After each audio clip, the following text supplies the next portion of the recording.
দেখছেন প্রবাস কণ্ঠ morning update powered by JMG cargo. মালয়েশিয়ার পাহাং প্রদেশের রম্পিন এলাকায় লরি নিয়ন্ত্রণ হারিয়ে খাদে পড়ার ঘটনায় চিকিৎসাধীন অবস্থায় আরও এক বাংলাদেশি শ্রমিকের মৃত্যু হয়েছে। ইন্না লিল্লাহি ওয়া ইন্না ইলাইহি রাজিউন। এ নিয়ে মর্মান্তিক ওই দুর্ঘটনায় মোট ৩ জন বাংলাদেশি প্রাণ হারালেন। মারা যাওয়া সবশেষ ব্যক্তির নাম মোহাম্মদ আসকার। রোববার বিকেল ৪টা ১৫ সেগামাত হাসপাতালে চিকিৎসাধীন অবস্থায় তিনি শেষ নিঃশ্বাস ত্যাগ করেন। এর আগে শনিবার দুর্ঘটনাস্থলে মারা যান মোহাম্মদ কাদের ও মোহাম্মদ ডালিম।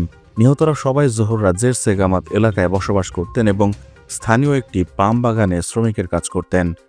মালয়েশিয়ার যে কোনো জেলা থেকে বাংলাদেশের যে কোনো প্রান্তে আপনার মালামাল পৌঁছে দিচ্ছে JMG cargo and logistics.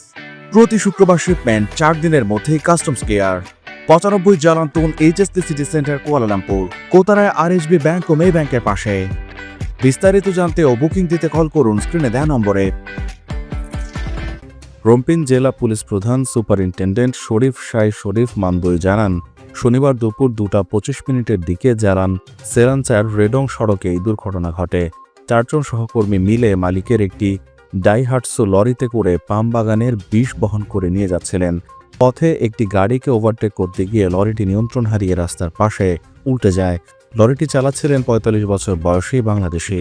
Police জানিয়েছে দুর্ঘটনায় চালক অক্ষত আছেন এবং তাকে আটক করা হয়েছে। তদন্তের স্বার্থে রোববার থেকে বুধবার পর্যন্ত তাকে ৪ দিনের রিমান্ডে নেওয়া হয়েছে। প্রাথমিক তদন্তে জানা গেছে, চালকের অসতর্কতা এবং ঝুঁকিপূর্ণভাবে ওভারটেক করার কারণেই এই ভয়াবহ দুর্ঘটনাটি ঘটেছে। বর্তমানে পুলিশ সড়ক পরিবহন আইনের ৪১-১ ধারায় মামলাটি তদন্ত করছে। প্রবাস কণ্ঠ নিউজ ডেস্ক।